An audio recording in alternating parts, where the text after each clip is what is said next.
네, 토마스 아퀴나스는 아우구스티누스가 300 이제 BC가 지났어요. 그래서 네. 이제 AD 354년 뭐 400년대 요때 인물이라면 별 중간에 큰 그런 것 없이 토마스 아퀴나스가 1200년대 사람이거든요.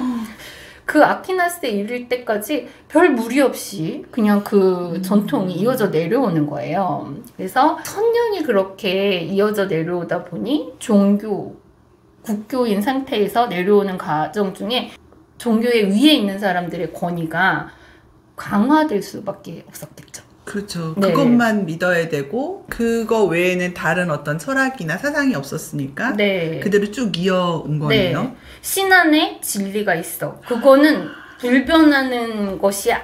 그러니까 신 안에 있는 진리를 찾기 위해서 우리는 그 밑에서 계속 정진해야 돼 라는 지배적인 사고가 내려왔을 때 토마스 아퀴나스가 얘기하죠. 토마스 아퀴나스에서는 또 누가 보이는지 얘기해 보세요. 네. 정신 바짝 차리고. 네. 원래 이 세상에는 그 절대적인 세계가 있었고 우리는 그것을 누리고 있었는데 토마스 아퀴나스는 아담의 타락으로 인해서 우리가 그 절대적인 세계를 잃어버렸다. 잃어버렸기 때문에 우리는 그 세계를 향해서 알고 있어. 그 세계가 어떤 것인지 우리는 이미 알고 있어. 계시로 배우고 그 종교 지도자들이 교리로 막 문답을 하고 하지 않아도 우리 안에는 이미 그 절대적인 신적인 진리를 알고 있는 능력이 있어. 그러니까 우리는 그곳을 향해서 늘 공부하면서 매진을 해야 돼 라고 하니까 그 세계가 있다는 거예요. 있다. 이데아가 있다. 플라톤. 네, 플라톤이죠. 그래서 플라톤의 상기설처럼 원래 이데아라는 것이 있었는데 우리가 그 이데아라는 세계를 잃어버렸어.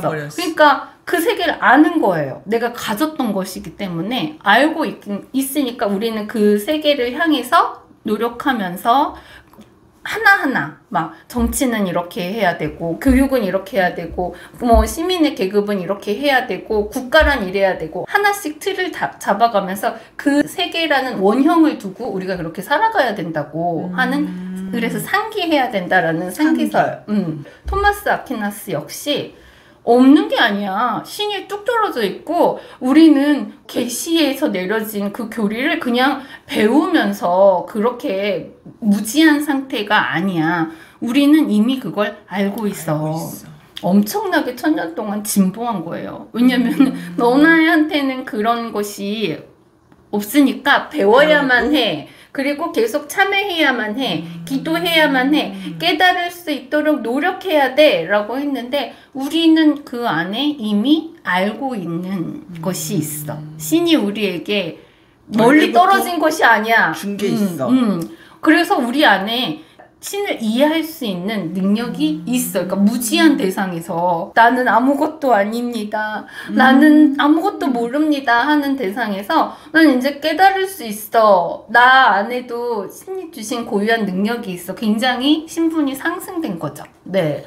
그래서 그런 토마스 아퀴나스의 움직임이 1200년대에서 이제 일어났다고 보면 거기에 약간 제가 좀 신기하다라고 생각하는 사람이 하나가 더 추가가 된다면 책에는 없지만 아베로이스라는 사람이 있어요. 근데 아베로이스가 서양의 아리스토텔레스의 사고관이 좀 위험하고 급진한 것이다 해가지고 사장됐었던 시기가 있었는데 아베로이스가 다시 아리스토텔레스를 살려냅니다. 그래서 소개하고 신 아베로이즘이라는 것이 결국은 아베로이스를 부각하는 것이 아니라 그가 다시 되살린 아리스토텔레스 학문이라는 것이거든요. 근데 아베로이스가 얘기하는 거죠. 그 전까지는 교리라는 것, 또 그 교황의 권위라는 것, 이런 것들은 당연한 거고 배워야 하는 거고 여기는 오류가 없는 것인데 아베로이스가 교리에도 오류가 있을 수 있다. 완전하지 않다. 라고 이야기를 한다라는 것은 슬슬 어떤 확고한 전통의 균열이 가게 하는 균열점인 거죠. 그 균열점이 있기 때문에 교리 논리의 절대성을 부정하면서 그러면은 그게 꼭 절대적인 법처럼 여겨져가지고 뭐 여기에 질문을 해서도 안 되고 다르게 해석을 해서도 안 되고 뭐 아베로이스가 토마스 아퀴나스보다 조금 빨라요. 1100년대, 1126년대 사람인데 교리에 대한 절대성을 부정한 거니까 그 당시로서는 거의 파격적이고 끌려갈 수도 있는 그런 이야기를 한 거죠. 그러면서 이런 것들이 교리에도 안전하지 않을 수 있고 토마스 아퀴나스는 한 발 더 나가서 우리가 그렇게 무지한 것만은 아니고 하면서 조금씩 중세에서 인간 위에 인간의 이성이 다시 위로 올라갈 수 있는 흐름이 열리게 됩니다. 그래서 그 뒤에 둔스 스코투스라는 이제 현대 철학에서는 이분이 되게 중요해요. 왜냐면 둔스 스코투스가 그분도 또 역시 스콜라 철학자이기 때문에 신학자였었는데 그런 말을 합니다. 모든 실체는 고유한 본질을 지닌다. 모든 실체는 고유한 본질을 지닌다. 당연하지 하는 것 같은 소리인데 여기에서 말하는 본질이 보편자. 보편자요? 네, 보편자. 그럼 보편자가 누구예요? 보편자? 우리에게 다 보편하게 보편자가 곧 신의 개념이거든요. 보편자. 그래요? 우리에게 보편적으로 우리가 다 믿는 그 사람, 보편적 질서, 보편적 원리 이런 것들이 다 신을 의미하는 거니까 신 안에서의 원리, 신 안에서의 질서를 의미하니까 모든 실체는 고유한 본질을 지닌대, 고유한 보편자를 지닌대. 이 말은 굉장히 파격적인 말이에요. 나도 신이 될 수 있. 내 안에 신이 있다. 그렇죠. 뭐 이런. 신의 한 가닥이 저 위에 있는 것이 아니라 막 이렇게 뚝 떨어져 있는 것이 아니라 나한테도 있다라는 것이죠. 내가 신이랑 완전히 다른데 전혀 다른데 내가 그러면은 신의 질서를 배운다고 해가지고 어떻게 그러면 신을 이해할 거야? 이해하면 또 뭐 할 거야? 내 안에 그게 내가 나한테도 그런 속성이 있고 신은 우리를 절대 부정한 존재로 여기지 않는 거죠. 왜? 신의 실체가 나한테도 있기 때문에. 그래서 사람을 부정하게 몰아세우고 사람을 어떤 천한 것으로 그렇게 낮춘다면 오히려 이게 신의 질서가 아닌 거지. 그러니까 신이 나한테도 똑같은 본질을 주었는데 여기 나눠 가졌는데 이거를 갖다가 부정한 거라고 하면 그게 다시 신의 모욕이 되니까.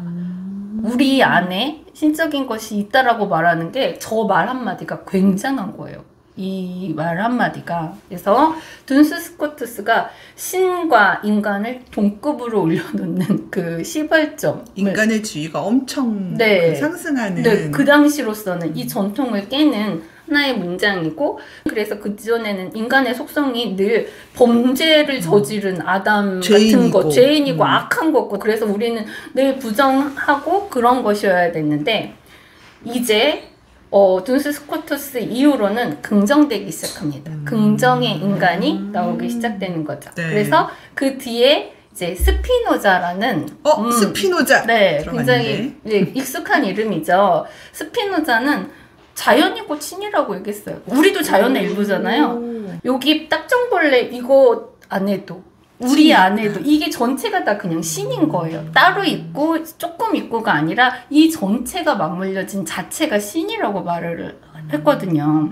굉장히 그 당시에 금기를 깨고 이야기를 한 거니까 목숨의 위협을 받으면서 이야기를 하는 상황이었고, 스피노자 같은 경우에 나중에 그래가지고 막 책 쓰면 막 다 불살라지고 막 뭐 되게 인생 자체가 되게 핍박받고 처참했었어요. 스피노자는 중요한 사람이니까 따로 떼서 얘기를 하고, 그 인간을 긍정한 긍정의 인간이 니체한테로 연결이 되는 거예요? 연결이 되죠. 니체는 인간을 위로 세웠잖아요. 우리로. 네. 그러니까 근데 그 당시 핍박을 받았다라는 건 아직까지 주류는 아니지만 그런 사상이 이제 꿈틀대고 있었다라는 시기였던 거네요. 누군가에게는 지지되고 있었고 그런 것들이 밑바탕에서 계속 이렇게 언제든지 튀어나올 수 있게 폭발적으로 이렇게 수면 밑에서 운동이 있었다는 거죠. 지금 현재 우리 세상을 누리고 인간의 이성이 또 위로 올라오는 시기의 전환점을 마련하게 된 것입니다. 네. 그렇군요. 또 흥미가 진진한. 네, 그러니까 중세에 아무 일도 없었고 그냥 뭐 서러운 역사만 있었고 무기력한 역사만 있었던 것이 아니라 그리고 중세라는 시대가 있었기 때문에 그 다음에 갑자기 또 이성 우위, 칸트, 헤겔 막 이런 쪽으로 오면서 쫙 이성이 또 갑자기 올라가게 돼요. 지위가.